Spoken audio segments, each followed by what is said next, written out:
তখন সেখানেও রেজুলেশনের কপি জমা দিতে হয়েছে। 18ই মে প্রিন্সিপাল সেক্রেটারি আঞ্চলিক দলের সর্বভারতীয় সাধারণ সম্পাদককে মিনিটস বা রেজুলেশন জমা দেওয়ার জন্য চিঠি করেন। 20 মে তৃণমূল কংগ্রেসের সাধারণ সম্পাদক তিনি একটা রেজুলেশনের কপি পাঠান 70 জনের এমএলএ সই করা। 27/5 2জন এমএলএ এই যে রেজুলেশনের কপি, এতে ব্লক লেটারে 10 জনের নাম লেখা আছে। ব্লক লেটারে তো হয় না।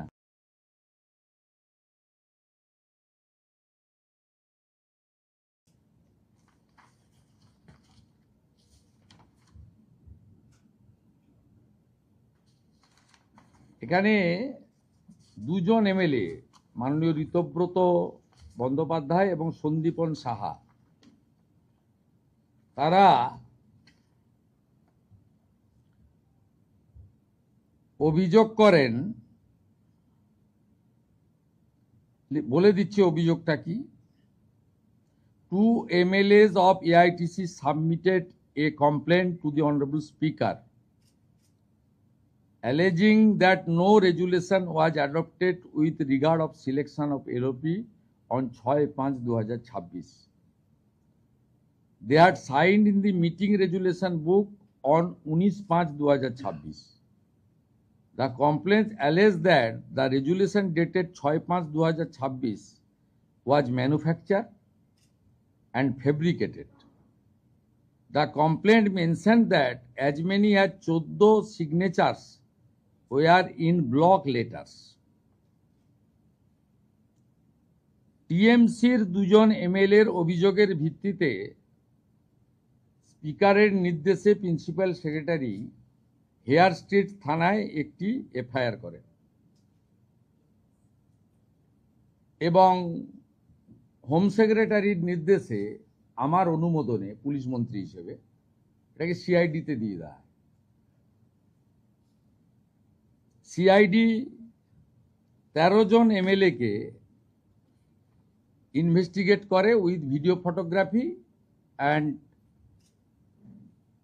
সিগনেচার ভেরিফিকেশন করার জন্য সরকারি লোককে সাথে নিয়ে বাহারুল ইসলাম এমএলএ ক্যানিং, চন্দ্রনাথ সিনহা এমএলএ বোলপুর, অরূপ রায় এমএলএ হাওড়া মধ্য, Tapas Maiti MLA Domjur, Nayana Banerjee MLA Chowringhee, Tapas Mondal MLA Raidighi, Subhashis Das MLA Maheshtala, Torab Hossain মণ্ডল এমএলএ কুমারগঞ্জ, দীনেন রয় এমএলএ খড়গপুর গ্রামীণ, Kunal Ghosh MLA Beleghata, Abdul Aziz MLA Lalgola, তসিফুর Rahman MLA Basirhat উত্তর, আব্দুল মতিন এমএলএ হাড়োয়া। এদের মধ্যে একজন এমএলএ এলাকায় না থাকার জন্য তার সঙ্গে মিট করতে পারেনি, সমর মুখার্জি রতুয়া। তিনি নেই, পরে তাকে সিআইডি কথাবার্তা বলবে ওনার টাইম মতো, উনি ফিল্ডে বা কোথাও কাজে গেছেন। এদের মধ্যে 3 জন এমএলএ বাহারুল ইসলাম, অরূপ রায় এবং সুভাষিস দাস, তারা ভিডিওগ্রাফি এবং সিআইডিকে বলে সই আমাদের নয়। এর মধ্যে বাহারুল ইসলাম ক্যানিং পূর্ব, তিনি বলেন he was present at his residence and ভাঙড়। উনি কলকাতাতেও আসেননি।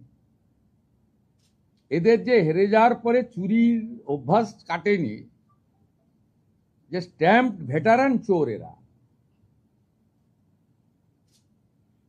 এত প্রতিষ্ঠিত চোর, এটা তো দেখা যায় নিজের দলের এমএলএদের সই জাল করেন এবং 3 জন এমএলএ সেটা কনফেস করে সিআইডির সামনে, হ্যান্ডরাইটিং এক্সপার্ট এবং ভিডিওগ্রাফির সামনে।